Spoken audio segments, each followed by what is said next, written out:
Welcome to the Modern Day Night video training series. I'm Robert Lewis, and I'll be one of your hosts as we go through these 6 sessions together where we take a closer look at how we can raise our sons into a vibrant, healthy masculinity and a noble manhood. I know that's why you're here, and I believe that as you join with us in these 6 sessions, by the time we're finished, you're going to have some new perspectives, some new awarenesses, especially some hands-on applications about being a better father. And it's going to give you great hope in your fathering today. Joining with me is going to be Dennis Rainey. Dennis is the president of Family Life, and he's also the author of many best-selling books. Dennis and I are very excited about you as a dad. Just by being here, you're saying, I want to be a better dad. And we want to help you in these 6 sessions we have together to take your fatherhood to another level. We think if you stay with us, by the time you're finished, you're going to believe that you can do just that.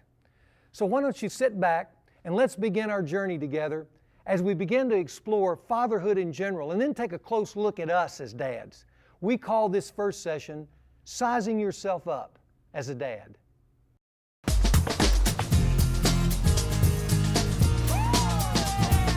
Being a dad is a full-time job. It's 24/7.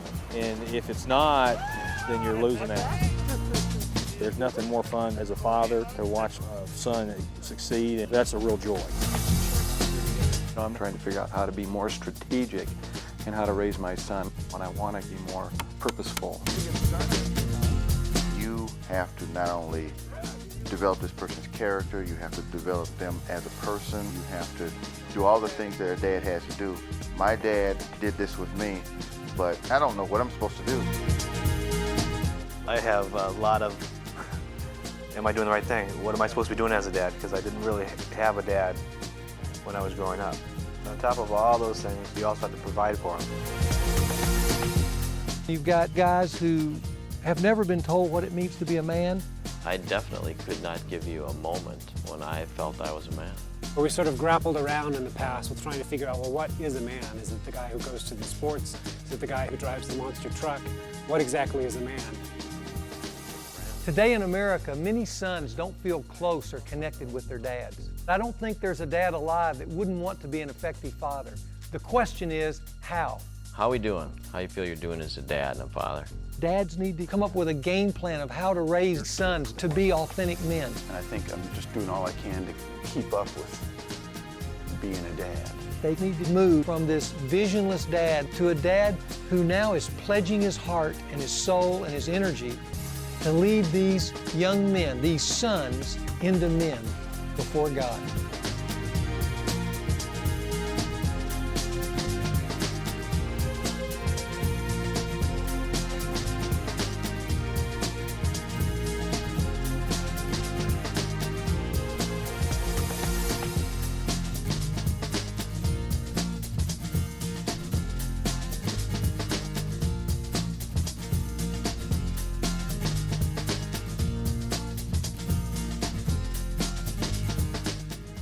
You know, Robert, you and I have been at this parenting thing for a number of years. Yeah, no kidding. Almost 27 years for me with 4 kids. And 30 years for me, and I have 6 kids, 2 sons, Yeah. 2 sons for you. It's a lot like this path, raising kids. There's some weeds, there's some bends. Yeah. There's- Ups and downs. Yeah, there's some areas you can't quite look around the corner that you Yeah. can't see. Parenting for me, Dennis, feels a lot like being on a roller coaster at 6 Flags. You know, you're going up and it feels pretty good for a while, but boy, when it goes over the top, Yeah. it becomes thrilling and terrifying at the same time. It really does, and we need all the help we can get. Absolutely. You know, as you've spoken to men today in this community, you have a real passion to equip fathers to help their sons. You've written a book called Raising a Modern Day Knight. Right. Where do you see men, especially young men, boys, struggling today? You know, Dennis, I feel like they are facing really 3 formidable challenges. One is just the fact that the whole home situation is breaking down. It leaves kids, a lot of kids with an absent dad or a time-pressured dad. In fact, I think the landscape for a lot of young men is being stalked by 2 giants. I call them the 40-40 crisis. 40% of young men are growing up at some time without a dad at home. Yeah. And then another 40% on top of that at least tell surveyors that they don't feel close to their dad. And so where that leaves a lot of young men is in a place where there's a sense of confused masculinity. I call it a dumbed down masculinity. And in that dumbed down kind of process, it leaves guys wrestling with all kinds of demons like pornography or using women or just living for pleasure. Right. But they're clueless about their direction in life. Yeah. You know, when you have that kind of cluelessness, it leaves a lot of debris in the back. On top of that, you've got young guys who have never been told what it means to be a man. And on top of that, there's no process of masculinity in America today. The answer is in 3 letters: Dad. The scriptures say that. This is the first time that we've done something like this. Life tells us that. This is just a time that we'll look back 20 years from now and just really cherish it. He's the natural difference maker. He's the one that sons naturally turn to. It's real cold. God, dog. That is cold. It's real cold. It's gonna be good. It's gonna be good. You're on your own. Hey, I'll meet you at the bottom. I'm ready. Yeah, that's it. Being a dad is a full-time job. It's 24/7. If you don't look at it that way, you're gonna miss out on some great opportunities and also some opportunities that are very needed. We have a pretty good relationship. This is probably gonna be one of the last times that, you know, it's just me and him. I think there's gonna be a lot of memories made here. Proverbs 17:6 says, "The glory of sons is their fathers." I love the word glory in the Old Testament. A lot of times glory is a word that refers, at least in its root usage, to weight. And I think the glory of sons, the weight or substance in sons, is just naturally their dads. And they look to their dads to say, help me figure out what it means to be a man. Right. Process me along the way so I can find that sense of masculinity that would encourage me and lead me to be a success in life and would call me up rather than the way society is leaving a lot of young men, and that's on a downward slope like that roller coaster. And when fathers don't give their sons that sense of weight, they experience weightlessness. They do, and that weightlessness causes them to go out into society and be blown by every fad that comes along their way, and it leaves them in hurt and harm. It doesn't call them up, it calls them down. And so what we want to do is give to these dads a path that they can build in weight into their sons' lives. Raising a Modern Day Knight has played a big part in bringing up my 3 boys. The father-son adventure week in Wyoming was fantastic. The high adventure, the mountain setting, and sharing it with other dads and their sons, it was just incredible. Oh, man.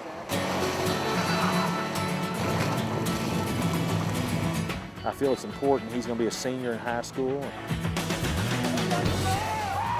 I felt like that this is probably one of the last chances that I'll have to really link to him emotionally, because he'll be going away to college, and then, you know, he's home for the holidays and summers. And this was what this purpose of coming here was for. I'm kind of big on first opportunities, and they're lasting.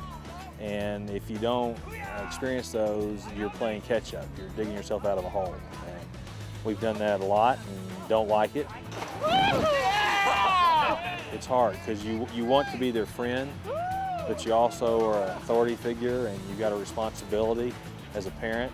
And sometimes the things that you have to do are tough, because you think you're raising them right and you're doing the right thing, but it may not be easy for you to see your child suffer or struggle. I think it's very hard, but it's enjoying. It's a hard enjoyment.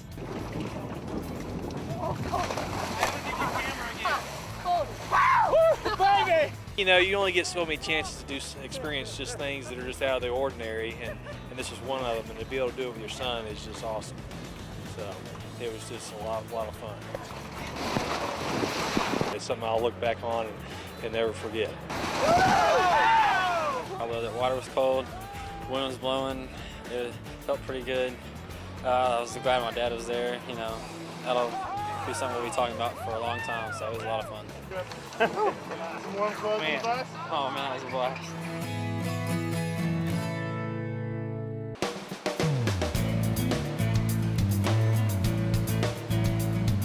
The trip to Wyoming really motivated me to come back and share what I've learned with my closest friends, so that we as a group of dads can learn to raise our son to authentic manhood. Okay guys, Dennis and Robert talked about a big part of God's plan and the success of our son is spelled in 3 letters, D-A-D. How we doing? How you feel you're doing as a dad and a father? First of all, I enjoy being a dad and enjoy my children, and with my, in particular with my son, investing a lot of time in him and in his development and in his character makes me feel like I am doing the things I need to be doing to be a dad. I think I can't believe I am a dad sometimes. I look at my kids and I think, whoa, this is serious. And I think I'm just doing all I can to keep up with being a dad. Going to the sports things, patting them on the back, discipline, loving them. We grow up so fast, you always wonder if you're doing the right thing or if you're growing along with them as a dad, because you're so used to them being young and then they grow older and it's like, oh, I need to switch gears too as a dad, because I'm always worried about, am I giving them what they need now in the moment, and then am I preparing them for the future? I feel a lot like that roller coaster that Robert talked about earlier. You know, I have where I feel like I'm doing real well, and then those moments where I look and say, man, I just can't believe I just did that, or I'm doing that, or how can I be better in this situation? And it's different with having sons at different ages, you know, one that's 18 and one that's 11. The dynamics are different, and how my expectations from them and expectations of myself and how I'm leading, that kind of stuff. And I wonder how many moments I've already let slip by. You know, my oldest son's only 10. We've had great moments together, you know, in those 10 years, but which ones have I missed? I have a great insecurity because my folks were divorced when I was 7, so I didn't live with my dad. So I have a lot of, am I doing the right thing? What am I supposed to be doing as a dad? Because I didn't really have a dad when I was growing up. I'm hoping that this study relieves some stress, because I'm my worst critic. And sometimes I go to bed at night going, oh man, did I blow it today? So it'd be comforting to know if I do some of these things right, maybe my son will have a convenient memory and, you know, we'll get through this well, because I want to do it right. So what is your biggest fears as being a dad? What's your biggest joys and biggest fears? I think one of my biggest fears, Scott, is that my kids don't understand what my true passions are. I think a lot of times, you know, you guys know me and know I have a love for sports, and I think most people would say that, yeah, Lane loves sports and that kind of thing, but I don't want my boys or even my daughter to be overshadowed by the fact that my love for the Lord comes first, and my concern is that oftentimes I don't demonstrate that. All too often, I think we get caught up in the day-to-day grind of the world, and we just let it, you know, get to us. And so they might get that feeling that, well, work is the most important thing to him because he's always coming home late, and you know, I never seem to have the priority in his life. I'm concerned about my kids following in the same habitual patterns of sin that I've landed into my life over the years, you know, that I've so tried to break out of, you know, over the last 39, 40 years, and feel like I'm finally having victory over, you know. How can I teach them to keep the full armor on, to repel those things? And I guess that's one of the challenges I face, and we face as dads in this world. You know, Robert, listening to those guys talk about their needs, men really do want to know what to do. Dads want to know how to give their sons a sense of weight. And that's the good news. It is the good news. How would you evaluate fathers today? You know, Dennis, I think there are 3 types of dads in America today. And of course, we all hear about the absent father. But there are a lot of dads that are wanting to connect with their sons. And in fact, there's been a big movement in America today that I'm excited and encouraged about. I call it the involved dad. He's the dad who attends his son's ball games, helps his son with his homework, puts his arm around his son, hugs him, tells him he loves him. Right. That kind of dad and that kind of resurgence is good for America today. But there's a problem even there. And oftentimes the involved dad is also a visionless dad. There's a core of substance that a dad needs to deposit into a son's life and heart that steadies him in life. And I think it's because we're in a world today that is unclear. Dads are unclear about what it means to be a man. Dads are unclear about how to help their son process their manhood. Dads don't have the practical how-tos to help their son in those passages to masculinity. And because they don't, dads are substituting involvement for substance, which leads to the third dad. And it's the dad that we're interested in here in this series in developing. I call it the strategic dad. He's an involved dad, he's around his son, but he also understands this core sense of masculinity, and he knows how to deposit it into his son's life. Right. How to interact with a girl, for instance, what it means when the changes take place in his life, celebrating his passage into manhood, giving him a sense of long-term direction and a transcendent cause he can live for that's bigger than himself. That's the kind of weight that a strategic dad offers to his son, and this is the greatest thing of all. It also one day will be a dad sitting on a porch as an old man and looking back over the landscape of his life and seeing down the trail, he's seeing a son going out in the world who's firm, he's got masculine muscle, and he knows what it means to be a man. Right. And a dad couldn't do anything better than to deliver on that glory that the sons were expecting the day they were born. So what feelings has this first session surfaced? Knowing that I had a dad every other weekend because of the way the divorce thing worked out, I counted it as a big win just for me to be present as a dad. So it's interesting how I can try and throw myself back into the ages of my kids are now and what I was going through. So I think I need to really move from being present, to being involved and being more strategic now. Part of me feels frustrated that I didn't have this earlier, because I know there's some things I've done with Adam that I could have done a lot better. And I pray like you do that he'll have a very convenient memory and God will take him the rest of the way, because intentions certainly were there. But also excitement on the other end for Aaron, who's 11, and the opportunities that we're going to have with him. So we're going to try and get this treehouse here together? Yep, let's go. Look out for poison ivy. I want to hammer some nails today. All right, we'll let you pound some, man.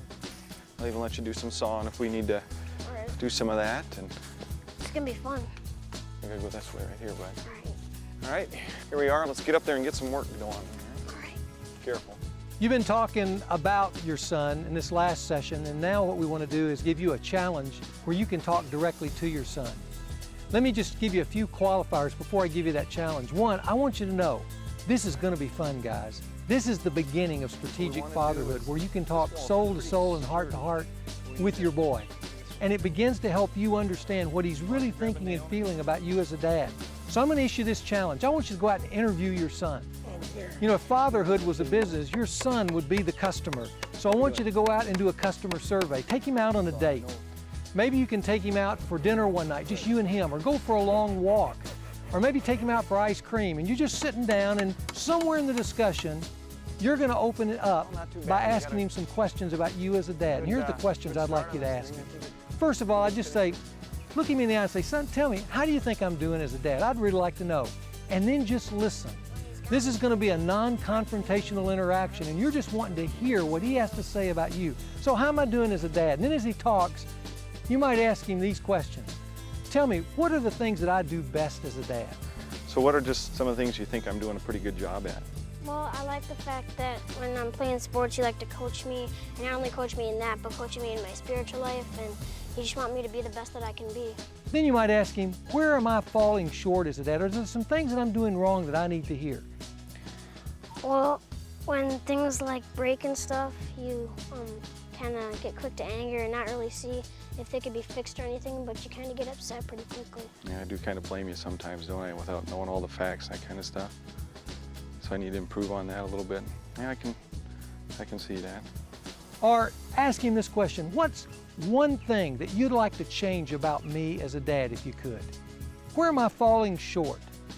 Those are questions that become soul-to-soul questions. That's when you begin to probe your son's heart, and then just listen and drink in the comments that he makes to you.